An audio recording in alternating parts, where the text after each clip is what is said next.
नमस्कार दोस्तों, national human right commission आज हम लोग इसके ऊपर डिस्कशन करेंगे और लास्ट में हम लोग 2019 में जो अमेंडमेंट आया था उसको भी देखेंगे। तो सबसे पहले हम लोग जो नेशनल ह्यूमन राइट कमीशन है वो स्टार्ट करते हैं।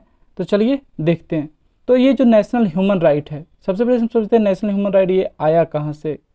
तो इसके बारे में थोड़ा सा हम लोग बैकग्राउंड देख लेते हैं। तो स्टार्टिंग में बैकग्राउंड देखेंगे और दो पार्ट में हम लोग इस वीडियो को देखेंगे। जैसे स्टार्टिंग का कुछ देर जो स्टार्टिंग का पार्ट होगा उसमें हम लोग सिर्फ नेशनल ह्यूमन राइट कमीशन के बारे में पढ़ेंगे और उसके नेक्स्ट पार्ट में इसी वीडियो में जो हम लोग का अमेंडमेंट हुआ था 2019 उसको देखेंगे। तो चलिए स्टार्ट करते हैं।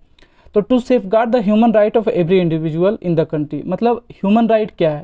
ह्यूमन राइट जो बेसिक राइट जो है हम लोग का कॉन्स्टिट्यूशन देता है और वो जो उसको सेफगार्ड करने के लिए the national human right commission जो है वो इस्टाब्लिश हुआ था। कब हुआ था? 12 अक्टूबर 1993 में।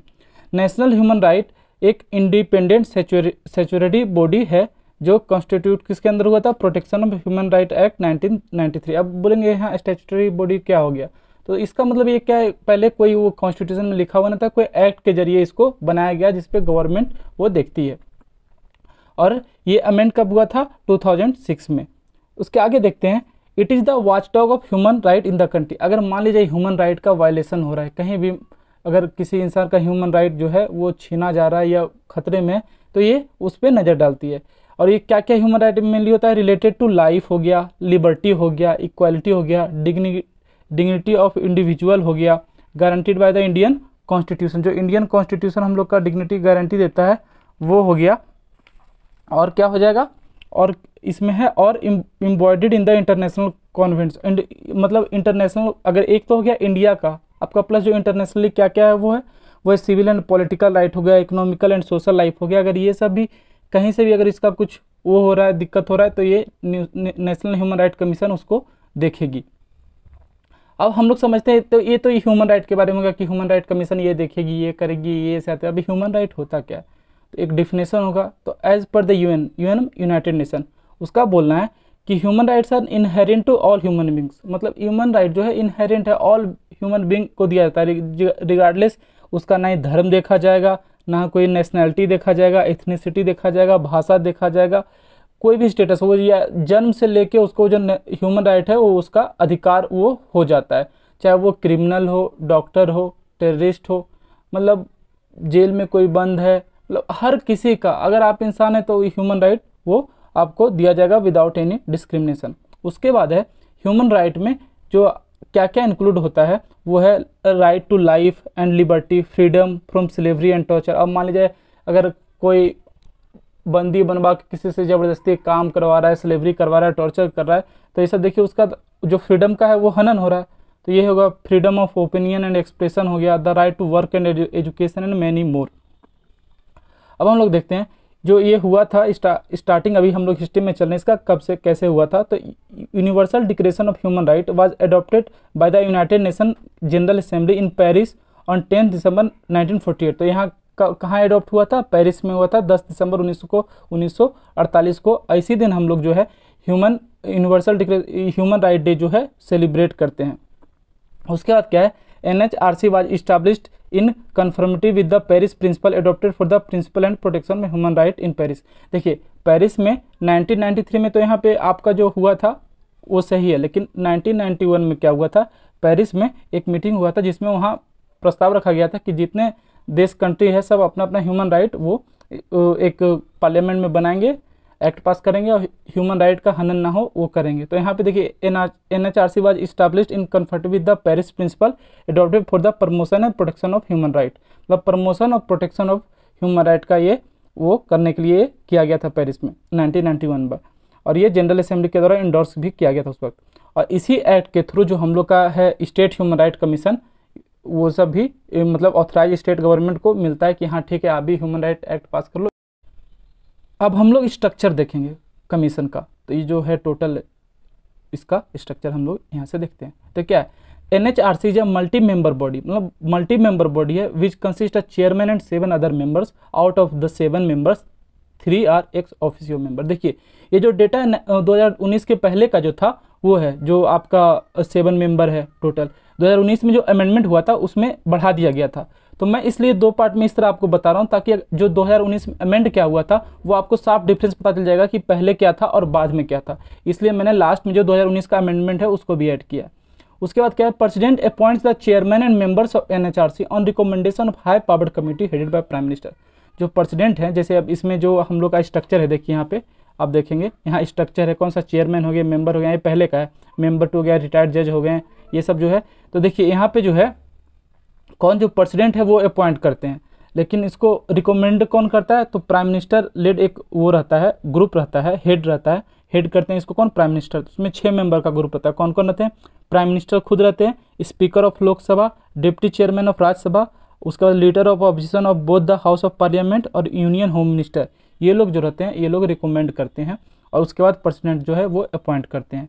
उसके बाद आप बोलेंगे कि ठीक है, अब इसके आगे का क्या है, तो आगे देखिए जो चेयरपर्सन है वो कितने साल के लिए बनते हैं टेन्योर, तो 5 साल या 70 साल तक के लिए, जब तक एवब एज 70। लेकिन जो देखिए अगर फिर से बात वही है, 2019 में अमेंड हुआ था तो 5 की जगह इसको 3 ईयर्स कर दिया गया है अभी लेटेस्ट। तो ये अमेंडमेंट से पहले का है 5 साल आपका ये टेन्योर था पहले।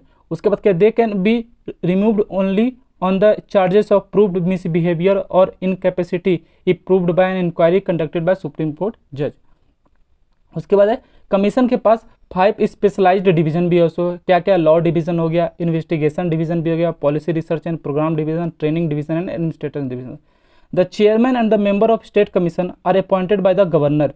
मतलब अगर मान लीजिए जैसे सेंटर और स्टेट दोनों जगह होगा ना, तो जो अगर स्टेट में जो होगा उसको कौन अपॉइंट करेगा, उसको गवर्नर अपॉइंट करेंगे। पहले वो चीफ मिनिस्टर हो गए, होम मिनिस्टर हो गए, स्पीकर ऑफ लेजिस्लेटिव असेंबली और लीडर ऑफ द ओपोजिशन, सबसे बात करके वो जो है कंसल्ट करेंगे और फिर अपॉइंट करेंगे।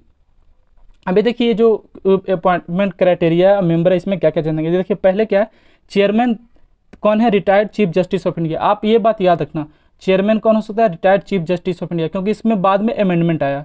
मेंबर 1 कौन हो जाएगा, रिटायर्ड जज of supreme court of India, उसके बाद रिटायर्ड जज ऑफ, तो ये सब जो है आपका बाद में अमेंड होगा। आप देखो एस ऑफिसियो ऊपर में क्या हो जाएगा, नेशनल कमीशन हो जाएगा फॉर माइनॉरिटीज, होगा national commission for scheduled caste, यही सब आएंगे।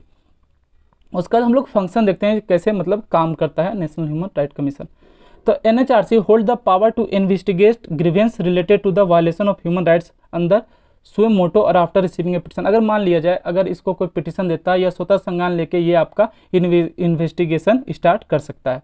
It has the power to interfere in any judicial proceeding involving any allegation of violation of human right. अब मान लिया जाए कोई कोर्ट में कोई केस चल रहा है और ह्यूमन राइट को पता चल गया कि हाँ वहाँ मानवता का वो जो ह्यूमन राइट्स का है उसका उल्लंघन हुआ है, तो वो पहुँच जाएगा, वो अपना जांच शुरू कर देगा, उस पर उसको कोर्ट रोकेगी नहीं, वो अपना जांच कैरी करेगा, स्टार्ट रखेगा कि कहाँ क्या प्रॉब्लम हो रहा है वो देखेगा। उसके बाद it can visit any jail और other government controlled facilities to see the prisoners living condition and make recommendation on them.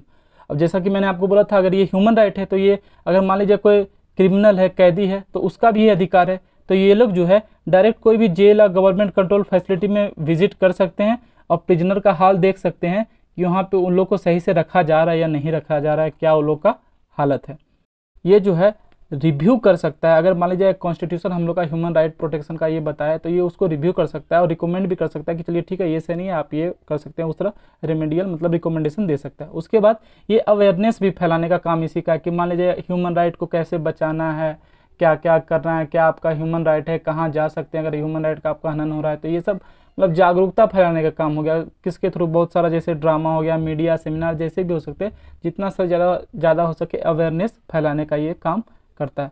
उसके बाद क्या है, जो ये जो कमीशन है वो इंडिपेंडेंट रहता है, वाइल मतलब कुछ अगर प्रोवाइड करना रहता है opinion protection of human right में, तो उस वक्त इंडिपेंडेंट स्टैंड रखता है। उसके बाद है NHRC has the power of a civil court and can grant interim relief. मान लिया जाए अगर ये कभी इसको ज़रूरत पड़ गया, पुलिस स्टेशन में जाके कोई पेपर निकलवाना है, या फिर अगर किसी मान लीजिए कोई जेल में है, उसका हालत बहुत ही ख़राब है, तो वो रिक्वेस्ट कर सकता है या बोल सकता है कोर्ट को या पुलिस को कि आप इसको जो है रिलीव कर दो कुछ टाइम के लिए, वो रिक्वेस्ट कर सकता है। या फिर पुलिस से जाके कोई भी पेपर निकलवाना हुआ, कुछ काम हुआ तो डायरेक्ट निकलवा सकता है, इसको उतना प्रॉब्लम नहीं है कि किसी से परमिशन लेना पड़ेगा, ये सब का कोई दिक्कत नहीं है। It has also the authority to recommend payment of compensation और डैमेजेस। अगर मान लीजिए कोई ह्यूमन राइट मतलब जो है उसको गलत बहुत ज़्यादा ही उस पर वायलेशन हुआ है, तो उसको सरकार को ये बोल सकता है कि आप इसको कंपनसेशन दो, पेमेंट दो, पर ये नहीं है सरकार मानेगी, ये सिर्फ बोलेगा कि आप दो। अब सरकार को देना या नहीं देना वो सरकार समझेगी। उसके बाद है it can recommend to both the central and state government to take suitable step to prevent the violation of human right. फिर यहाँ बात आ गया कि ये सरकार को, मतलब सेंट्रल गवर्नमेंट हो गया, स्टेट गवर्नमेंट हो गया, दोनों को बोलेगा कि आपका ह्यूमन राइट का जो वायलेशन हो रहा है कुछ सुटेबल स्टेप लीजिए, और कौन कौन सा स्टेप इसके ये भी गाइड करेगा। लेकिन अब government, state government, central government ये स्टेप लेती है या नहीं लेती है उन पे निर्भर है। उसके बाद है NHRC submits its annual report to the President of India who causes it to be laid before each House of Parliament. जो एनुअल रिपोर्ट है वो कहाँ सबमिट होता है, प्रेसिडेंट ऑफ इंडिया के पास। अब हम बात करें NHRC का लिमिटेशन का, तो इसका लिमिटेशन क्या है कि इसका प्रॉपर कोई मैकेनिज्म नहीं है इन्वेस्टिगेशन का।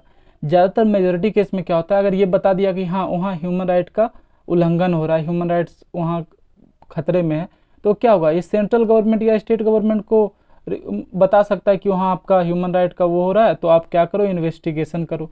अब ये सरकार पे डिपेंड करता है कि वो इन्वेस्टिगेशन वहाँ स्टार्ट करेगी या नहीं करेगी, किस बेसिस पे करेगी, कैसे करेगी, ये टोटली सरकार पे। इसलिए जो हम लोग के सोली सौरभ जी हैं, जो फॉर्मर अटॉर्नी जनरल थे, उन्होंने इसको इंडियाज टीजिंग इल्यूजन बोला था। क्योंकि उसका कैपेसिटी नहीं था कि कोई प्रैक्टिकल रिलीफ कर सके, ग्रीफ कर सके पार्टी को। उसके बाद क्या है, NHRC can only make recommendations without the power to enforce decision. NHRC क्या है, वो मतलब सिर्फ रिकमेंड कर सकता है कि ठीक है आप ऐसे करो वैसे करो, लेकिन उसको वो लागू नहीं कर सकता। अगर मान लीजिए जैसे हुआ ना कि वो बोलेगा ठीक है यहाँ उल्लंघन हो रहा है तो इसको सजा दो, नहीं, वो सिर्फ बोल सकता है यहाँ उल्लंघन हुआ है, सजा देना चाहिए। अब सरकार पे कि वो सजा देगी या नहीं देगी, ऐसे ज़्यादातर केस में देती है, लेकिन यहाँ उसका यही बताया गया कि वो सिर्फ रिकमेंड कर सकती है। उसके बाद क्या है, मतलब the recommendation made by NHRC are not binding. जो NHRC का रिकमेंडेशन है वो बाइंडिंग नहीं है, मतलब गवर्नमेंट चाहे तो उसको ठीक है, उसका रिकमेंडेशन को चलो अच्छा लगा तो कर भी सकती है, नहीं भी कर सकती है। उसके बाद NHRC can not penalise the authorities that don't implement this recommended order. अब मान लीजिए कहीं कुछ वायलेट हो रहा है ह्यूमन राइट, तो रिकमेंड किया ये आपका NHRC कि ठीक है वहाँ वायलेशन हो रहा है तो आप वहाँ देख लो, लेकिन वहाँ वो जो सेंट्रल गवर्नमेंट या स्टेट गवर्नमेंट वहाँ कुछ एक्शन नहीं ली, तो उसको पेनलाइज वगैरह कुछ नहीं कर सकता है। उसका बस वो ठीक है बोला, नहीं किया वो कुछ कर नहीं सकता है। उसके बाद क्या है, the NHRC has limited jurisdiction over cast cases related to arm forces. हाँ हमें देखिए आर्म फोर्सेज में क्या हो गया, नेवी, मिलिट्री, एयरफोर्स। तो अगर मान लीजिए नेवी, मिलिट्री, एयरफोर्स में ये सब में अगर ह्यूमन राइट का वायलेशन हो रहा है, तो इसमें NHRC ग्राउंड बेसिस पे जाके वहाँ इंक्वायरी नहीं कर सकती है। ऐसे अदर में क्या है कि वो जाके डायरेक्ट स्वस्थ संतान लेके जाती है, जाके देखेगी, कुछ करेगी, जो भी होता है वो ग्राउंड बेसिस पे जा सकती है। लेकिन इस केस में वो ग्राउंड बेसिस पे नहीं जा सकती। ज़्यादा ज़्यादा प्राइम मिनिस्टर को लेटर लिखेगी, बोलेगी वहाँ ह्यूमन राइट का हनन हो रहा है, तो लिखित में वो मांगेगी उनसे, प्राइम मिनिस्टर होगा तो उनको देगी या देंगे और पता करेंगे ऐसे ही। लेकिन डायरेक्टली वो सिर्फ पूछ सकते हैं, डायरेक्टली वहाँ जाके इन्वेस्टिगेट नहीं कर सकते। तो ये सब था दोस्तों स्ट्रक्चर ह्यूमन राइट का। उसके बाद इसका लिमिटेशन क्या हो गया, कब बैकग्राउंड हिस्ट्री हम लोग ह्यूमन UNHRC का देख लिए कहाँ से आया।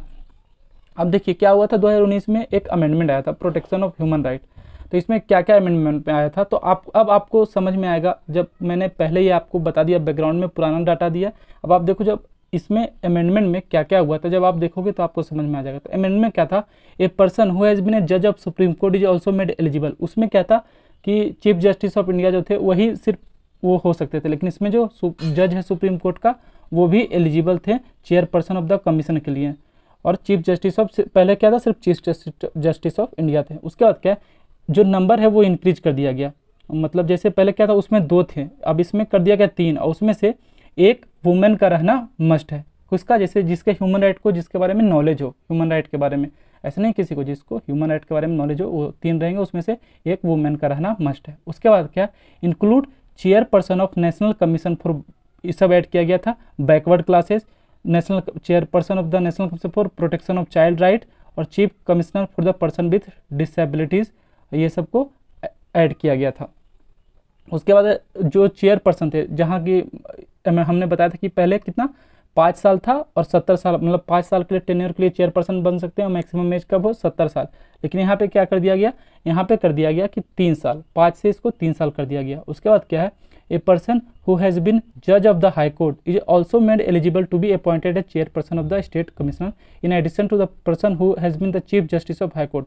पहले क्या था कि चीफ जस्टिस जो हाई कोर्ट के हैं उन्हीं को वहाँ स्टेट का जो है चेयरपर्सन बनाया जाता था, लेकिन उसके बाद जब अमेंडमेंट हुआ तो उसमें जो जज हैं सिर्फ उनको भी वहाँ का चेयरपर्सन बनाया जा सकता था।